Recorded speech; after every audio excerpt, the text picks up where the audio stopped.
Hello everyone. आज phobia से related statement के बारे में बात करेंगे।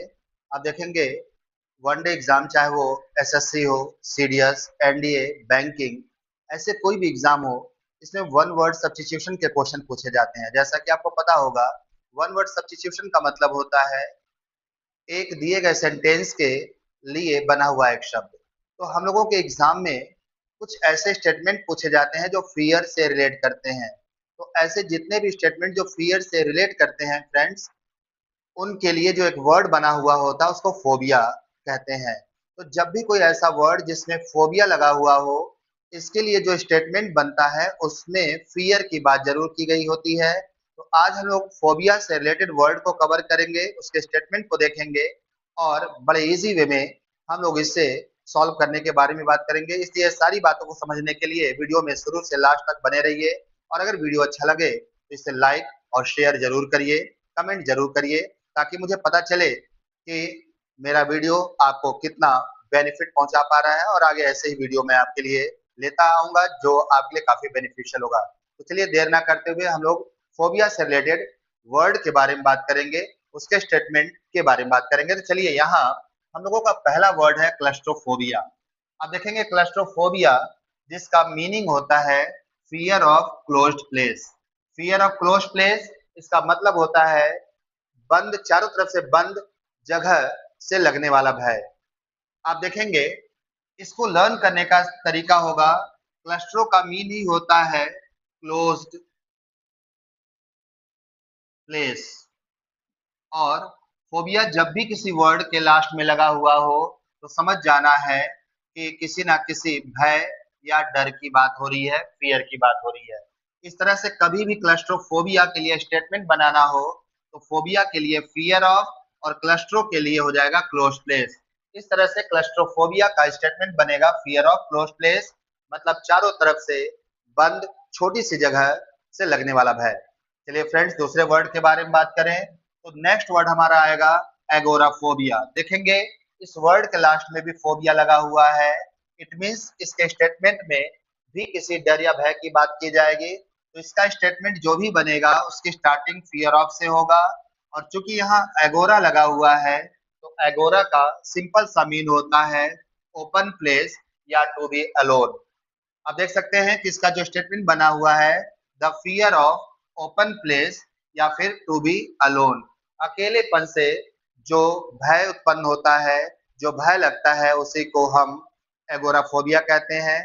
तो एगोराफोबिया का स्टेटमेंट क्या होगा, और स्टेटमेंट अगर दिया हुआ हो तो इसके बेस पर इसके लिए एक वर्ड कैसे हम चूज करते हैं इस पे भी बात करने की जरूरत है। कभी भी स्टेटमेंट में फियर की बात चल रही हो और ओपन प्लेस की बात चल रही हो या टू बी अलोन की बात चल रही हो, तो फियर की वजह से वर्ड के लास्ट में फोबिया तो लगेगा ही लगेगा। ओपन प्लेस की या टू बी अलोन की बात चले तो फोबिया के पहले एगोरा लगेगा। और इस तरह से एगोराफोबिया का meaning fear of open place या टू बी अलोन हो जाता है।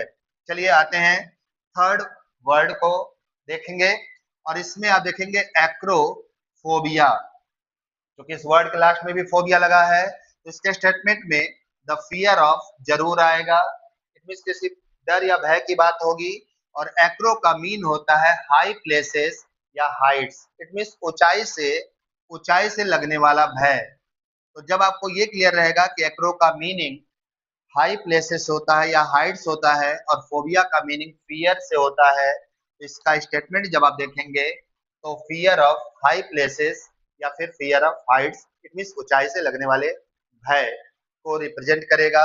तो कभी भी स्टेटमेंट में फियर ऑफ दिया हुआ हो और हाइट्स या हाई प्लेसेस दिया हुआ हो, तो इन दोनों शब्दों को बेस बनाकर ये समझ जाएंगे कि इसका वन वर्ड एक्रोफोबिया होगा। चलिए आते हैं नेक्स्ट वर्ड, और नेक्स्ट वर्ड की बात करेंगे तो देखेंगे इस वर्ड के लास्ट में फोबिया मिल रहा है। तो इसका मीन ये हुआ कि जब इस वर्ड के स्टेटमेंट की स्टार्टिंग होगी तो फियर ऑफ से होगा। और इस फोबिया में निक्टो मिल रहा है तो निक्टो का मीन होता है डार्कनेस। निक्टो का मीन डार्कनेस होता है। इसलिए जब इसका स्टेटमेंट कंप्लीट हम देखेंगे तो फियर ऑफ डार्कनेस इसके लिए एक स्टेटमेंट बना हुआ है। कहने का मीन ये कि अगर किसी स्टेटमेंट में फियर ऑफ दिया हुआ हो, डार्कनेस दिया हुआ हो, तो समझ जाना है कि इसके लिए एक वर्ड बनेगा निक्टोफोबिया। नेक्स्ट वर्ड की बात करें तो इस वर्ड के लास्ट में भी फोबिया मिला मिला। इसका स्टेटमेंट जब स्टार्ट होगा फियर ऑफ से होगा, और फोबिया में यहाँ थैनेटो लगा है तो थैनेटो का मीन होता है डेथ। इस तरह से इस वर्ड का जो स्टेटमेंट बनेगा वो fear of dark, sorry 1 minute sir, थोड़ा सा मिस्टेक हो गया यहाँ पर। थैनेटो, यहाँ पे थैनेटो का मीनिंग डेथ होता है, डेथ मृत्यु। स्टेटमेंट इसमें थोड़ी सी प्रॉब्लम, इसको हम लोग सही कर लेते हैं, डेथ। तो आप देखेंगे थैनेटो का मीनिंग डेथ होता है और फोबिया का मीनिंग फियर होता है, तो इसका जो स्टेटमेंट बनेगा फियर ऑफ डेथ बनेगा, मृत्यु से लगने वाला भय। आते हैं नेक्स्ट वर्ड पर। आप देखेंगे यहाँ लिखा है जेनोफोबिया, इस वर्ड के लास्ट में फोबिया लगा, इट मींस इसका जो स्टेटमेंट बनेगा उसकी स्टार्टिंग फियर ऑफ से होगी, और यहाँ पर फोबिया में जेनो लगा हुआ है तो जेनो का मीनिंग स्ट्रेंजर्स या फॉरेनर से होता है। तो इस वर्ड के लिए जो स्टेटमेंट बनेगा फियर ऑफ स्ट्रेंजर्स या फॉरेनर्स बनेगा फ्रेंड्स। इस तरह से कभी भी किसी स्टेटमेंट में स्ट्रेंजर्स या फॉरेनर्स के साथ साथ फियर की बात हुई हो तो इसके लिए एक वर्ड आप चूज करेंगे जेनोफोबिया। चलिए आते हैं नेक्स्ट वर्ड पर।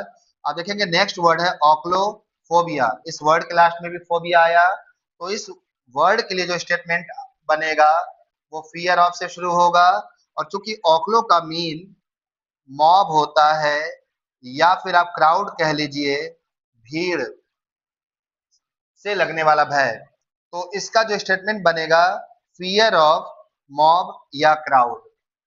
तो जब भी ऑग्लोफोबिया के लिए एक स्टेटमेंट हम लोग बनाएंगे फ्रेंड्स तो वो बनेगा फियर ऑफ क्राउड या मॉब, या अगर कभी भी स्टेटमेंट दिया हुआ हो फियर ऑफ क्राउड या मॉब तो इसके लिए एक वर्ड हम ऑक्लोफोबिया बनाएंगे, क्योंकि फियर ऑफ आया है तो फोबिया इस वर्ड, इसके लिए जो एक वर्ड बनेगा उसमें होगा, और क्राउड या मॉब आया तो इसके लिए ऑक्लोफोबिया के पहले लगेगा। तो इस तरह से जब भी फियर ऑफ क्राउड या मॉब दिया हुआ हो तो इसके लिए एक वर्ड आप चूज करिएगा ऑक्लोफोबिया।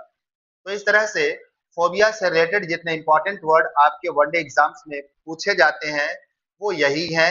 और आप देख सकते हैं कि स्टेटमेंट आपके क्वेश्चन पेपर में रहेगा, 4 ऑप्शन होंगे और ऑप्शन में उस स्टेटमेंट के लिए कौन सा एक वर्ड होना चाहिए उस पर आपको टिक लगाना होता है। तो जब स्टेटमेंट के लिए वर्ड लर्न रहेगा तो हम लोग इजिली ये क्लियर कर पाएंगे कि कौन सा आंसर वर्ड को लेकर बनाया जाए। तो ये सारी चीजें आपको इस वीडियो में मैंने प्रोवाइड किया हुआ है। अगर थोड़ा सा इस वीडियो को आप देखते हैं तो बड़े आसानी से इसको समझ पाएंगे। तो चलिए फ्रेंड्स, दूसरे और वीडियो को लेकर आपके सामने इसी तरह से इंफॉर्मेटिव जो होगा आपके लिए आते हैं और उसमें आगे डिस्कशन करते हैं। Thank you.